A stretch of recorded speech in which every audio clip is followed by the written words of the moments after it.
His mistress was screaming again. Once again, he handed me the divorce papers. He had signed them just to impress her, to calm her down, as if it were all just an act. I clutched the fabric of my dress tightly, kept my head up, and signed in. Silence. On the way out, I heard one of his friends laughing, saying that I was too obedient, that if he asked me for a real divorce, I would accept without batting an eyelid. And he, with a cigarette between his fingers, laughed along with him. They had made a bet. They bet that even if I cried, I would still sign. I grabbed my phone and replied to the message that had just arrived. "So, do you want to marry me?" "No." The answer came almost instantly. I hung up the phone. The tea, laughter, and carefree conversation still echoed from the room.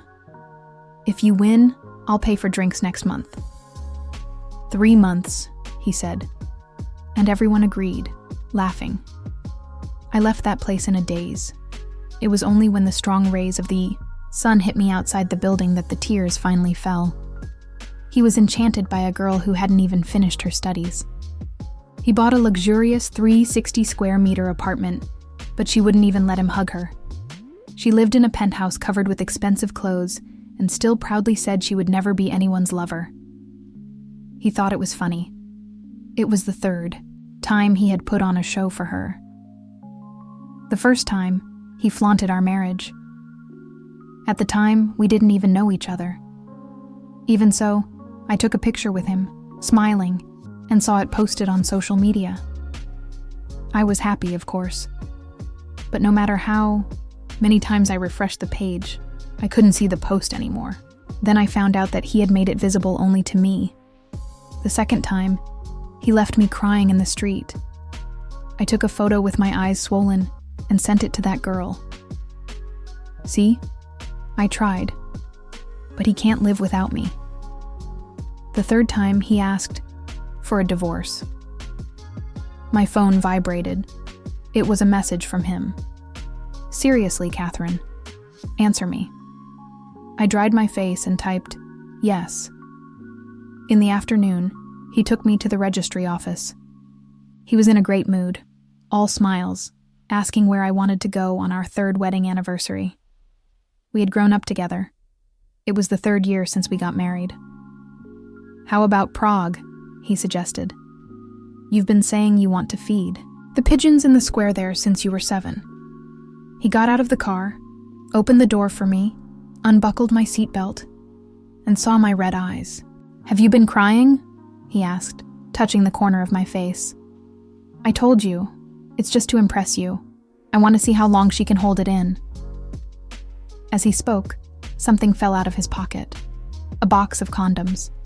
He cleared his throat and scratched his nose, but didn't explain himself. We entered the registry office. Everything went well. I have trouble talking to strangers. It's a condition, and I can usually only respond with gestures. "Are you here of your own free will?" asked the clerk. I nodded.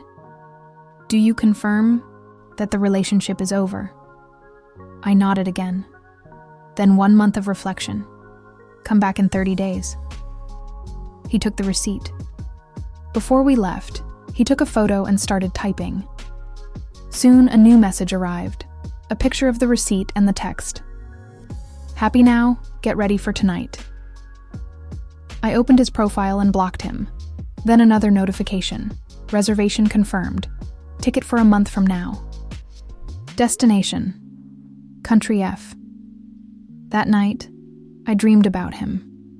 As a child, Lance was so sweet. "Your eyes are beautiful, Catherine. I could look at them all day long. You play the piano like an angel. I could listen to you forever. You're my favorite. When we grow up, we're going to get married." I liked him too.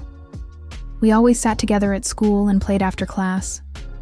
On the day my parents had the accident, I was in his family's car. The vehicles got too close. I saw the truck crash. There was a loud bang. I lost my father, my mother, my brother, even my dog. After that, I didn't speak for a long time. I could only sleep with Lance nearby. He helped me practice talking and told me stories until I fell asleep. If anyone dared to call me mute, he would start a fight.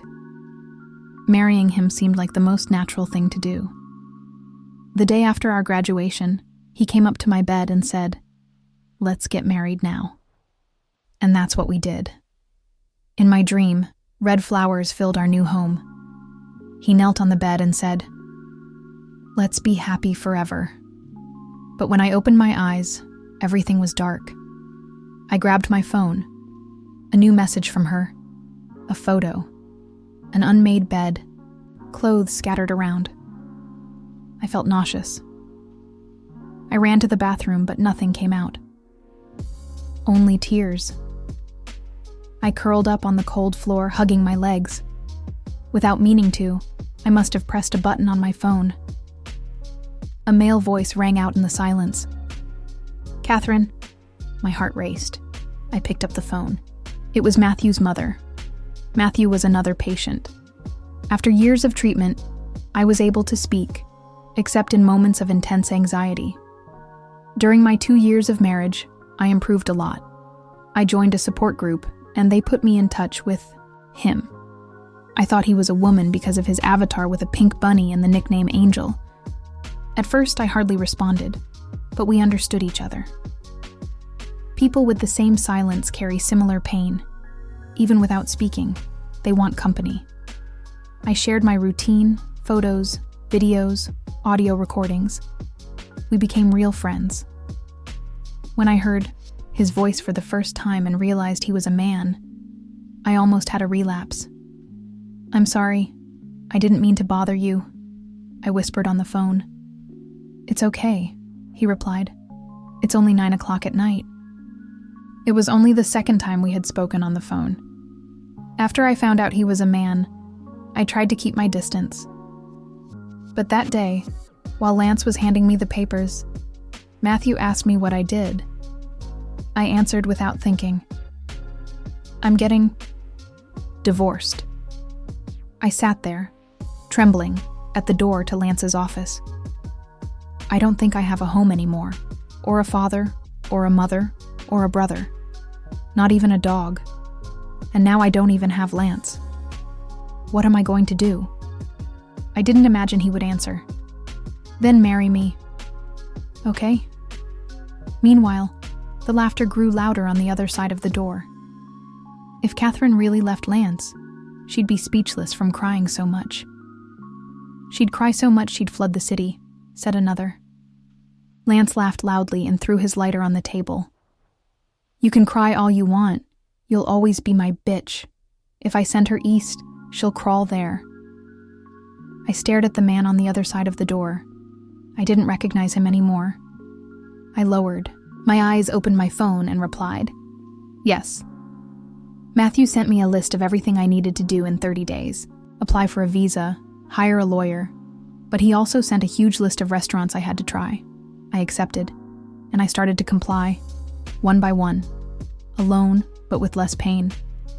I spent my days eating, shopping, organizing, until, on the day we moved out of our old apartment, Lance sent me a message. "Why didn't you call me? Didn't you miss me?" He had been traveling. He said he wanted the girl to see the world. "You're being bad, you know?" Then he sent a photo. "Beautiful place, isn't it? We could come back here on our 3rd anniversary." Despite everything, I thought it best not to argue. After all, we still had to meet the next day to formalize the divorce. I spent the next 2 weeks in silence, organizing my jewelry, sorting out small bags, going to the hospital for tests. No, I wasn't pregnant. I gathered all the belongings he had left in my care over the years. The night before we went to the notary, he showed up. He called me, saying my name in a relaxed voice, unaware of what he had caused. "Did you move?" he asked, laughing alone at my silence. "You're adorable, Catherine." "I already told you. It was all just an act." He was in a great mood. "So why don't we go through with it? Let's make it official tomorrow." I listened to his voice on my cell phone. Okay. There was a muffled sound, as if someone was vibrating on the other end of the line. I hung up. I sent him the time and address. I woke up early the next day. He was late, as expected. I bet the reason had a name and lipstick on his teeth. The bite mark on his lip made it clear. We pretended not to see it, and we got straight to the point. The process was even faster than last time. 5 minutes, and we were done. I have a surprise for you tomorrow, he said, poking my leg lightly. I put the certificate in my purse. Lance, are you free tonight? He stopped. I want to talk. It had been so long since I had called him by his name. Since the beginning of our marriage, it had always been a term of endearment. He hesitated, but then smiled with that seductive look of his. Sure. As much as he had changed over the last year, I didn't want to erase who he had been. I was grateful for the years we had spent together. I didn't intend to disappear. But that night it rained. Thunder. Lightning. I always hated nights like that. My parents' accident was like that too, in the middle of a storm. I sat in the dark, trembling, waiting for him to arrive. Part of me was still afraid of seeing him and everything I had rebuilt come crashing down, afraid of running into his arms and begging. But he didn't come. He called. When I answered, there was too much noise on the other end. Redemption? What a joke. She drove me crazy for years. If my mother hadn't forced me, I never would have married her. His laughter was mocking. Do you know why we got married so young? Because she wouldn't let me touch her. I was curious. If she doesn't say anything when she's angry, does she not make any noise in bed either? Something inside me broke again. The storm only grew, as if it were inside and outside me at the same time. I wanted to disappear. I didn't want anyone to see me like this. But where could I go? Everything around me was soaked. The world was shining and shaking. I felt like everyone was laughing at me. That's when Matthew called. Catherine. His voice, always calm, drowned out all the noise in the world. You're crying. I wanted to deny it, but nothing came out. And so, as if my soul had been waiting for that question, I broke down. Wait there. His calmness didn't waver. I'm coming to get you. Meanwhile, Lance was celebrating his newly acquired bachelorhood. The heirs of influential families had organized a party in his honor. Drinks flowed freely, laughter rang out. One by one, they fell down drunk. No one knew what time it was when someone groggy picked up a cell phone. Hey, look at this! The shout woke some people up. The prince of the S family, Matthew, has appeared. What do you mean? Wasn't he undergoing treatment abroad? No one has seen this guy in 10 years. Seriously, it's all over the internet. Cell phones were passed from hand to hand. The room lit up again. He's holding a woman, in his lap. They say he flew in just to take her out of the country. No press team. It must be urgent. Wait, that woman? She looks like Catherine. Lance, look at this! Someone shook him. He was already awake, but he didn't care about other people's drama. When he heard her name, he grabbed his cell phone, annoyed. Her? She doesn't even have the courage to leave town, let alone go abroad. He looked at the image and froze. It was raining heavily at the airport. Under a black umbrella, a tall man with harsh features embraced a woman so delicately that it seemed as if the whole world depended on it. Lance knew her silhouette all too well. Her body, her hair. It couldn't be. He threw his cell phone aside. How did she know Matthew? She had only asked to see him tonight. They hadn't seen each other in a month. She must have missed him, that was all. He lit a cigarette. He looked for her number. He was about to call her. He looked at his watch. 3 a.m. Never. Mind. She must be asleep. but it didn't matter what time it was. Catherine always answered. He turned the screen back on. He dialed. "Sorry, the number you have dialed is no longer available." Since the accident, he had never left the city. I was terrified of planes, trains, any form of transportation. The idea of going to an unknown place made me panic. I sat next to Matthew, fidgeting with my hands, nervous. He was very tall. Even in the back seat, he looked like a giant. He hardly spoke. The driver said something, and he replied with 2 words. He had a strange presence, as if he were someone too important. At the airport, reporters surrounded us like a swarm. Maybe it was all really impulsive. I didn't even know his real name until our first phone call. And the destination was a place I never imagined I would set foot in. Suddenly he turned, took something out of his pocket, and handed it to me. "Want one?" A candy wrapped in paper with a picture of a rabbit. I was overcome with memories. 2 years ago, I was trying to strike up a conversation with her. "Angel, do you like candy? I found one that's amazing. Soft, chewy, tastes like peach. Give me your address and I'll send you a jar." "One day," she replied, in English, a bunch of jumbled words. It was the first time I had ever gotten a real response. I looked for that rabbit candy in every store, just because of the little rabbit on her profile. I wanted to see that shy girl smile. "Do you want me to open it for you?" Maybe he wasn't as unapproachable as I thought. His voice was kind. His eyes were like a breeze. Before I could say yes, he had already opened the candy as if he did it all the time. I took it and put it in my mouth. The flavor spread, and for a moment, I could breathe again. In the end, I was in a country that was completely new to me. Matthew found me a place to stay in his apartment, but he seemed very busy and was hardly ever home.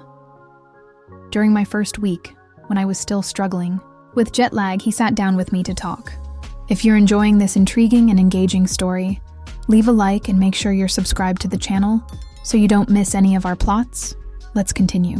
When he asked me what kind of work I wanted to do, I was completely speechless.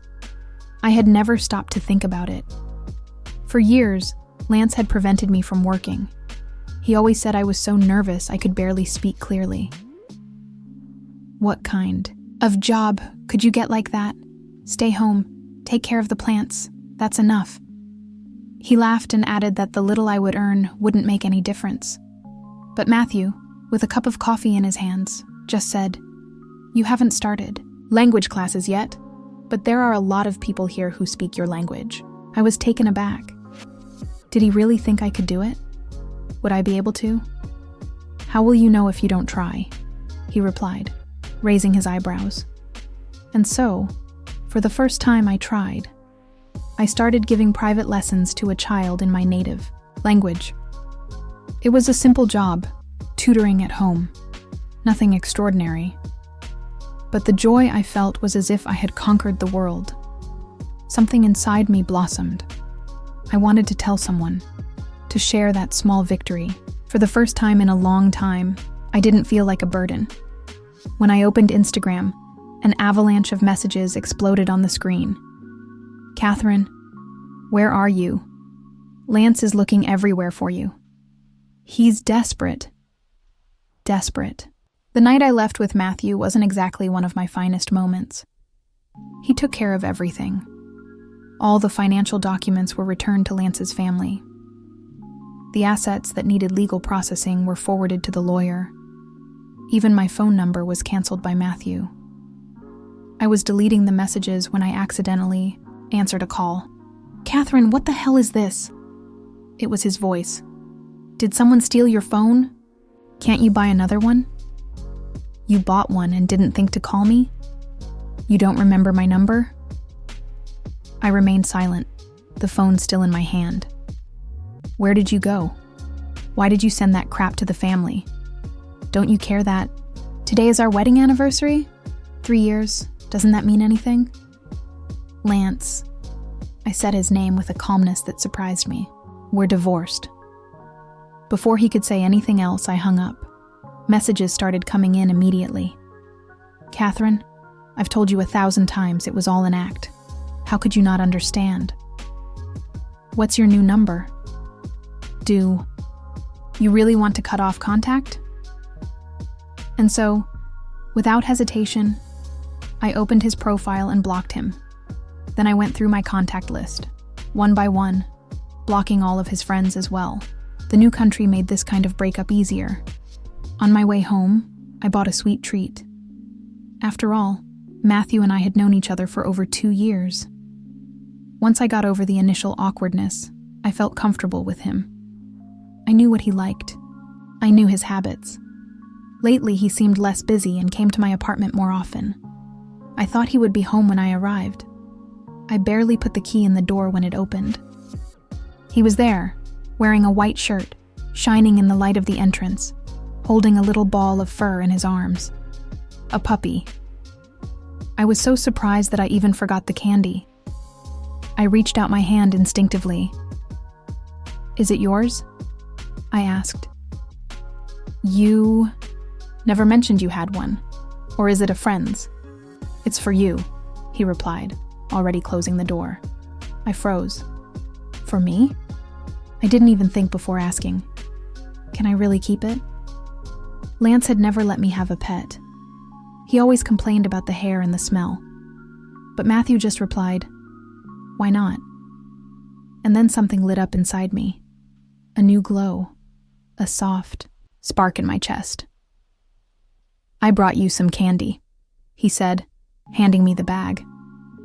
I ran to the couch, feeling an almost childlike euphoria. My first dog was a birthday present from my parents. My brother took me to pick him out. Back then, everything seemed so simple. I always believed that with a dog around, nothing could go wrong. When I looked again, I realized I wasn't the only one who was happy.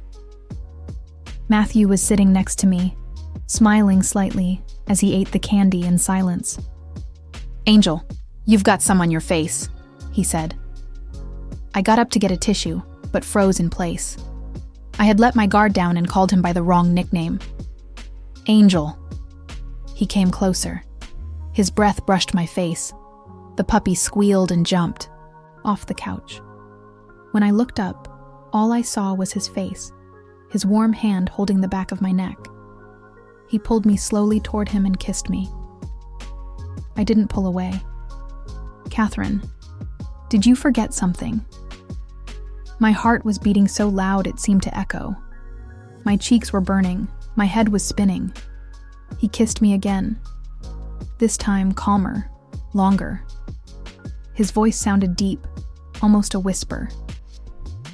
"When are we getting married? Today or tomorrow?" I hardly knew where I was anymore. His kisses made me dizzy. I replied in a whisper. "Today is late, so tomorrow." And that's what we did. The next day, Matthew took me to the registry office. The clerk, a cheerful old man, talked nonstop. I could only nod. When he handed us the certificate, he made an exaggerated gesture with his hands. I took the paper, my heart beating fast. Strangely, I felt light. Those of our kind recognize each other. And at that moment, I was sure Matthew wasn't the wrong choice. The only problem is that somehow Lance found out my new number. He called from a local number. When I answered, his voice was already loaded with irony. "Oh, so you learned how to make a scene? A whole month of it? Is your little play over yet?" I took a deep breath. "Lance, stop meddling in my life." "Your life? What life?" His laughter was bitter. "You think I don't know? You went after your angel, didn't you? That little girl who lives on candy. You think it's right to involve her in your problems?" Before, I always told Lance everything, who I was with, what I was doing. But now, it was none of his business anymore. "I'm your husband. If it's none of my business, then whose is it? Come back now or..." I hung up. Within seconds, a new message appeared. So you're not coming back? Okay, let's see how long you can hold out. I want to see if you can keep your little doll forever. I never thought Lance could be so small, but thinking about it, a man who cheats on his own wife and then asks for a fake divorce without any remorse. Maybe he had stopped being a decent person a long time ago. I was blinded by childhood, by old ties. That night, I received a flood of messages from friends, screenshots. What's going on between you and Lance? He had posted an intimate photo with Anne, publicly acknowledging their relationship. I didn't respond to anyone. I just posted a picture of our divorce certificate. The college group exploded. Finally, you woke up. I always knew there was something strange. He never introduced you to his friends, never posted anything with you. And he always said your speech impediment was embarrassing. But you talked normally with us. You only went silent when he mentioned it. Suddenly, all the pieces fell into place. Days later, the group started buzzing again. What happened to this guy? Lance sent the exact same message to everyone. A photo of a diamond ring. A screenshot of the conversation with Anne. I have a surprise in 3 days. Are you free? Then another screenshot. Him talking to someone. Tell Catherine that it's my mother's birthday in 3 days. If she doesn't come back, I'll let my mother choose a new daughter-in-law. I wondered if he had gone mad. Ignore him, I replied in the group chat. But deep down, I almost went back. That same night, Matthew arrived with 2 suitcases. Let's go. I stood still. We need to validate our certificate in our country, he explained as he sorted through the documents. He said he wanted to introduce me to his family. My first impulse was to ask if I was really allowed to do that. For years, I had been conditioned to think I wasn't welcome. Lance never took me to public events, always afraid I would stutter and embarrass him. Matthew stopped what he was doing. He turned, held my face gently, and looked me firmly in the eyes. Catherine, there's nothing you can't do. It ran through me like a warm current, pulsing from my heart to my fingertips. So this was what a healthy relationship felt like. Matthew had to take care of some business in town before we continued our trip. It worked out perfectly, as I also had to meet with my lawyer. Our first stop, then, was in town. Unlike the storm that had accompanied us on our departure, we now landed under a clear sky, bathed in calm sunshine. He wore sunglasses and held my hand lightly as we walked through the reserved line. By then, I already knew who he really was. 12 years earlier, the newspapers had been flooded with news about the internal dispute in his family. No one expected the victor to be that young man who hadn't even finished college. Even less so that, after taking control, he would transform everything with quick and ruthless decisions. In just 2 years, he doubled the already gigantic empire of the S family. At that time, I was too young, and since he had been out of the country for so long, I never connected the name to the person. Fortunately, this time, no journalists bothered us. We arrived at the hotel without any problems. Matthew went to his company, and I rested a little before the meeting with the law firm. Ms. Catherine, your assets are being processed according to your instructions, said the lawyer. This is the original contract for the property that has already been sold. You can keep the copy. Everything was going well until he hesitated. Ma'am, there are some assets that are linked to Mr. Lance as joint property. According to the divorce agreement, they must be divided 50-50, but he refuses to cooperate. He claims you're still married. I frowned. I'll talk to him.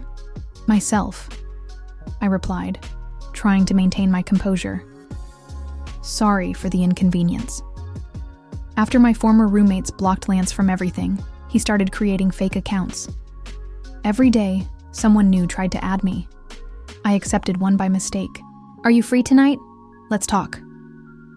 He took a while to respond. The typing bubble seemed to last forever. So, you're back. Too bad. I have plans with Anne tonight. No time for you. I stared at that message, torn between laughter and rage. If he didn't want to cooperate, I still had legal recourse. But I didn't want to drag it out. Maybe because I didn't respond, he persisted. Want to try again? There's still a chance. Come to my mom's birthday dinner tomorrow and apologize. He even sent me the location of the hotel. I blocked him, again. At the same time, Matthew sent me a message. Some dresses have arrived. Choose one. I want to introduce you to some friends tomorrow. I was breathless for a moment. I was going to meet his friends. Lance's nonsense disappeared from my mind. I took a taxi straight to the hotel, but Matthew hadn't just sent a few dresses. The room was filled with clothes, shoes, jewelry, and even professional makeup artists. I was impressed by the care. I spent the whole night trying on outfits. In the end, I chose something soft and elegant. Matthew still hadn't returned. It was an important visit to headquarters.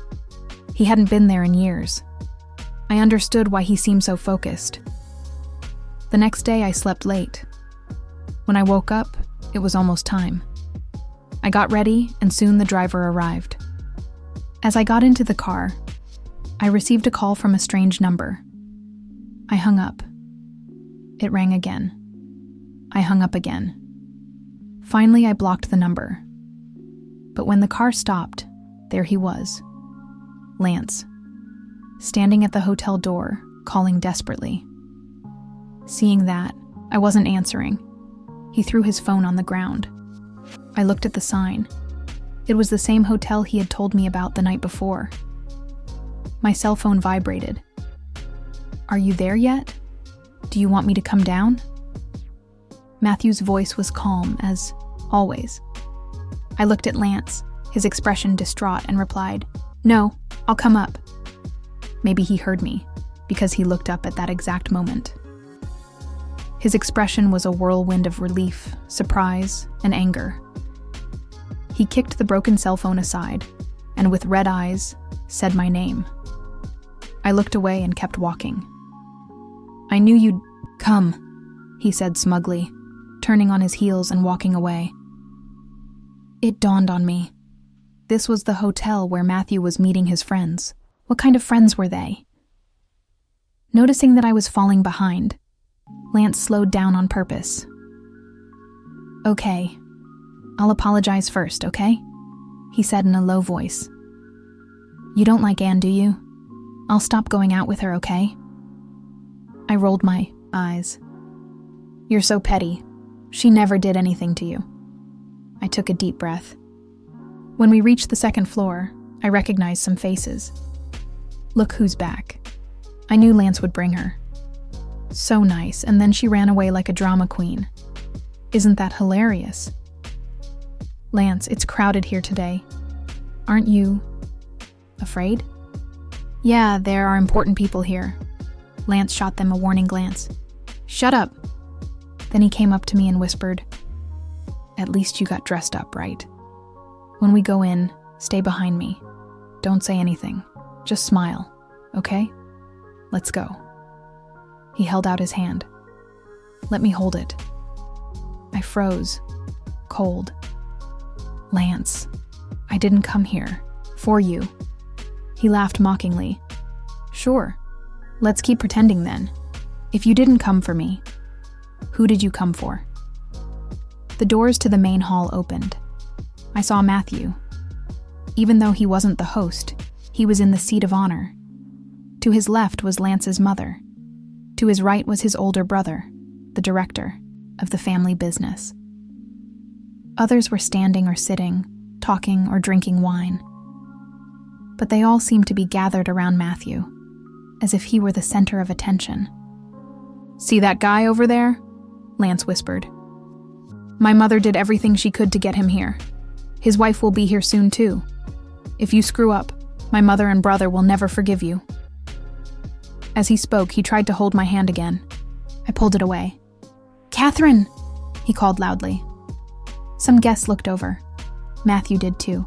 His eyes darkened. Lance, what are you doing? his mother asked, but his eyes were fixed on me, full of judgment. His brother gave me a stern look and then turned to Matthew with a forced smile. "Your wife will be here soon. I'll go and welcome her." Whispers spread. "I told you not to cause a scene," Lance muttered, almost through gritted teeth. "Are you happy now?" Lance said, without hiding his accusatory tone. "It's the first time you've met so many members of my family, and this is the impression you make." 3 years of marriage, and it was indeed the first time I had seen them all together. Before I could answer, I heard my name coming from another corner of the room. "Catherine," Matthew called. There was an empty seat between him and Lance's mother. Everyone stopped. Lance froze. So did his mother. His brother looked away. I walked over. Matthew stood up, took my hand lightly, kissed the back of it discreetly, and looked around. "I want to introduce you to someone." His voice sounded calm, but firm enough to reach every corner of the room. "My wife, Catherine."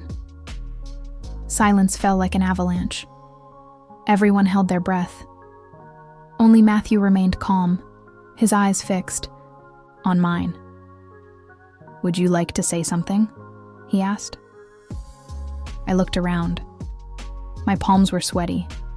My heart was racing, and I felt a chill down my spine. He squeezed my hand encouragingly. I took a deep breath. I looked straight at Lance's mother, then at Lance himself. "We've been divorced for a long time. I don't understand why he never told you." I turned back to the room. I never believed that marriage or divorce should be a joke. There's nothing left between us. Finally, I faced everyone. I am now legally married to Matthew. As of today, there is no longer any bond between Lance and me. Lance's eyes fell on our intertwined hands. He took 2 steps back in shock. Matthew slowly stood up, took a towel from the table, and carefully wiped the mark Lance had left on my hand. "My wife values peace, and I'm the kind of man who protects his own. From today on, I don't want anyone, for any reason, to bother her again." His eyes fixed on Lance's mother. She, stunned for a moment, nodded quickly. "Sorry for the trouble."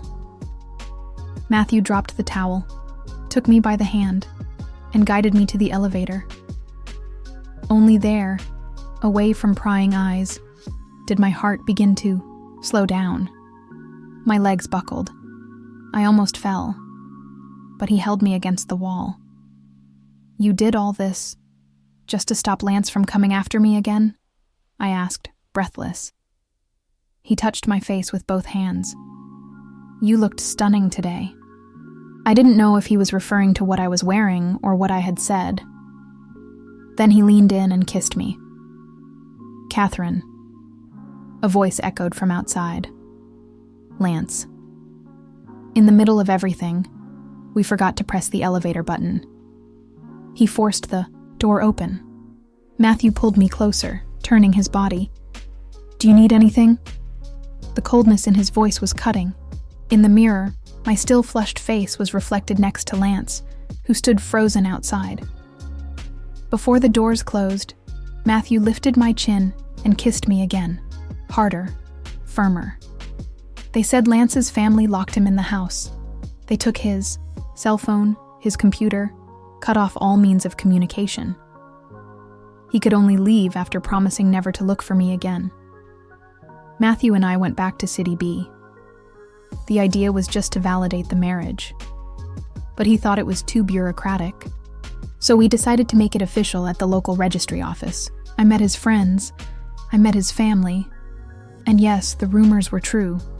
He was the firstborn, the eldest son and grandson in the family. His mother died young. His father died suddenly of a heart attack when he was 18. His uncles no longer had any influence. Everyone treated me with courtesy, genuine respect, everyone except one. His closest friend laughed loudly right in front of us. Matthew, 30-something and still a virgin? I was stunned. We had been married for almost 2 weeks, and in fact, nothing had happened between us. Did he not know what to do? Or was he afraid I would find out something? That night, when we lay down, the air felt heavy. I wanted to get closer, but I hesitated. What if the problem was more serious? But when he kissed me, I still felt it. Mr. Matthew was reserved, busy, always distant. Maybe that was just the way he was. What if it wasn't? We were already married. I wouldn't judge him. "What are you thinking about?" he asked suddenly, hugging me from behind. I shook my head quickly. He leaned down and kissed me. In the last few days, his kisses had become more frequent, longer. "I just wanted to give you time until you truly accepted me." The heat under the covers increased. In the darkness, his breathing became more irregular. His voice was hoarse, low. My heart almost jumped out of my chest. But then I thought of the puppy sleeping at the foot of the bed. When we returned, Matthew didn't forget to bring him. I thought of the soft scent of the sheets, the flowers in the garden he had planted. He remembered everything I said, down to the smallest details. "I love you, Matthew," I whispered. I leaned over and kissed him. He froze for a second, then kissed me back intensely. And so the night went on, short, as spring nights tend to be. We didn't sleep. Of course, at that party with so many people, it didn't take long for the rumors to start. Videos of old interviews with Matthew began to circulate, always with insinuations.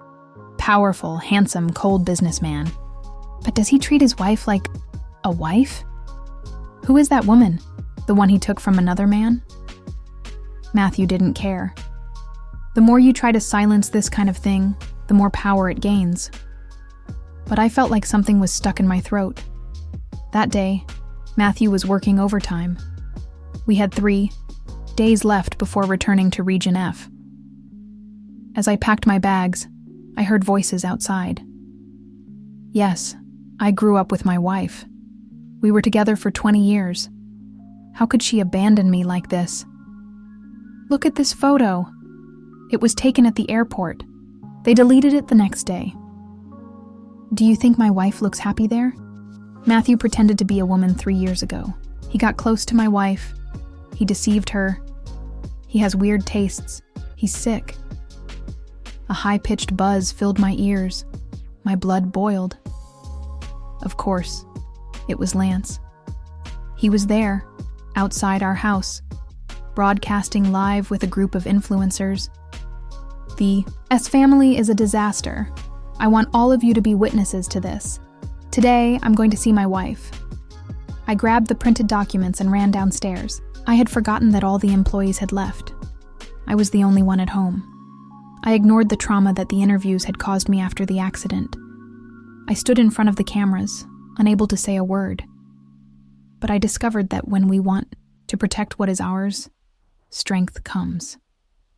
I opened the door with force. "Catherine." Lance looked at me, surprised.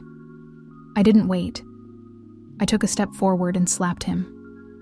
"Look at you. Who gave you such certainty that I would never leave? You?" Another slap. "Who gave you the courage to spread lies?" The third. I took the printed records of the conversation out of my bag. "Read this. Stop tarnishing the meaning of childhood friendship." I threw the recorder into his arms. The recording of the night we broke up was there, playing loudly. Redemption? Lies. "She disgusted me," his voice said. "If it weren't for my mother, I would never have married her." Marriage. That's what he said, in front of everyone. Lance's face turned pale. He stopped the recording on impulse, but the damage was already done. The broadcast was cut off, the videos were deleted, but the prints survived. Screenshots from the last year of the conversations between Anne and Lance that she herself had sent me took over the internet. Their charade was exposed. They found out that she lived in a mansion paid for by him, that she flaunted designer clothes and handbags, bought with the money he took from me. She pretended to be a rich girl and slept with heirs from other powerful families. Matthew, who had always been a restrained man in business, could not tolerate that level of filth. He immediately severed all business ties between his family and Lance's. Shortly after, I received a call from Lance's mother. We didn't know how to take care of him, Catherine. After so many years, I interrupted. You took care of me, yes, and I don't deny that. But you also took advantage of me, slowly taking control of my parents' company. I owe you nothing. Matthew and I went ahead with our plan. We were ready to return to Region F. On the day of the trip, my eyes were burning. I was crying quietly at the airport when I heard a commotion coming from the line. It was Lance. He appeared again, covered in mud, wet from the rain, in tatters. Catherine! Catherine! He grabbed my suitcase. The slippery floor caused him to fall in front of me. Please don't go. Matthew looked at him with disgust, checked his watch, and signaled to the people around us. The curious onlookers, with cell phones in hand, were immediately dispersed. Lance continued to hold my suitcase as if it were his own breath. Listen to me, Catherine. It was all a misunderstanding. That call was from Anne, not me. I was drunk. I talked nonsense. I never really meant it. I married you because I love you. He was shaking. What I said to Anne was absurd. She seduced me. I never really wanted a divorce. I was going to surprise you, remember? I was going to propose to you again the next day. That night, I was going to pick you up at your apartment, but Noel dragged me out drinking. It was her fault. I looked at his tears. So it was someone else who put the condoms in your pocket? Someone else who pushed you onto Anne's bed? All those humiliating things came out of your mouth because you were possessed by a demon, is that it? The words came out fast, sharp. You thought I wouldn't have the courage to leave you. That's why you despised me. You ignored me. You devalued me. Belittling those around you was the only way you could find any value in your mediocre life. Lance's parents had 2 sons. The eldest inherited the business. The youngest was him, an empty womanizer. It wasn't that he didn't want to work. He just didn't know how. The only thing relevant in his life had been the time he spent deceiving me, making me depend on him, until I broke down. Our childhood, friendship should never have ended like this. His hand trembled.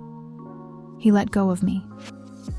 Catherine, give me another chance. He touched my hand again. I pulled it away. You're disgusting. Lance stopped mid-sentence. I grabbed my bag, turned my back, and walked over to Matthew. I clung to his arm. I never saw Lance again. Sometimes I heard news from old classmates. Anne was sued by a group of wealthy heirs, Lance among them. She was expelled from college. She didn't graduate. I don't know if the lawsuit went through. But I do know that Lance was cut off from his own family, maybe to please Matthew. The family empire was sinking, so they used him as a scapegoat. They froze his accounts. They took back all his assets. They say that the same Lance who used to spend millions on designer clothes now haggles over cheap wine. Some swear they've seen him fighting in the street, punching another bankrupt ex-millionaire. 2 pathetic, forgotten men.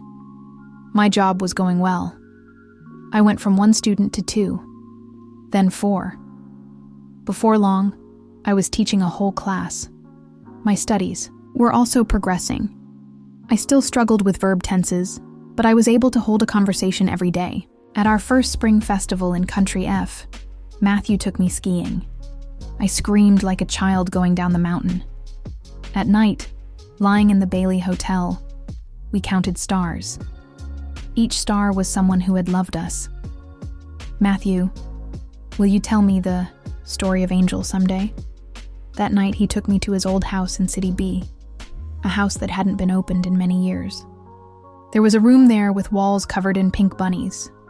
His younger sister lived there, 10 years younger. She loved bunnies.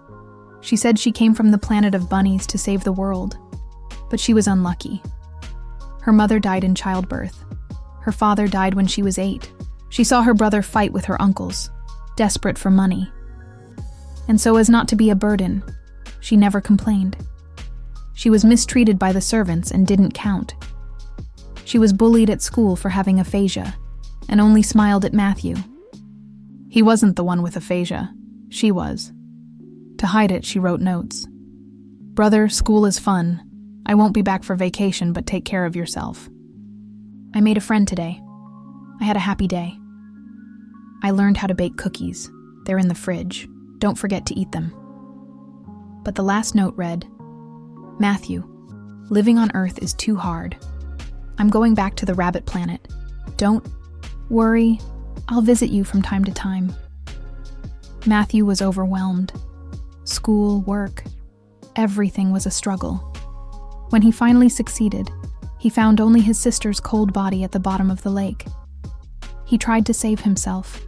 He joined support groups, including one for aphasia. He added several people, but how could he help others when he himself was broken? Most of them disappeared after a few days. Years later, I clicked on the avatar with the pink bunny. I sent a request. "Hi, please add me. Are you busy, Angel? It's a beautiful day. I'm lucky to be your friend." Matthew said I was too loud, but year after year he watched his sister's account, hoping she would come back. She never did, but another loud sister appeared, and he accepted her. He watched me every day. He saw my photos, listened to my messages. He thought, if she had appeared 10 years earlier, Angel would have had a different ending. Then he wondered if I was the gift Angel had left behind. He was so alone, far from everything, paying for the sins he believed he had committed. And my voice became the only sound with color in his life. "What a pity," he murmured, looking at the brightest star next to the moon. "Now you're my wife. Is it true? Has she forgiven me? Are you her gift?" "She never blamed you," I replied, drying his tears with a kiss. "She's the angel who came to save the world. She saved you, and she saved me too." Matthew hugged me tightly. "Catherine, I love you. I love you so much. The greatest regret in life is seeing the one you love in the hands of another. The greatest luck in life is loving someone, and by chance, that someone being yours."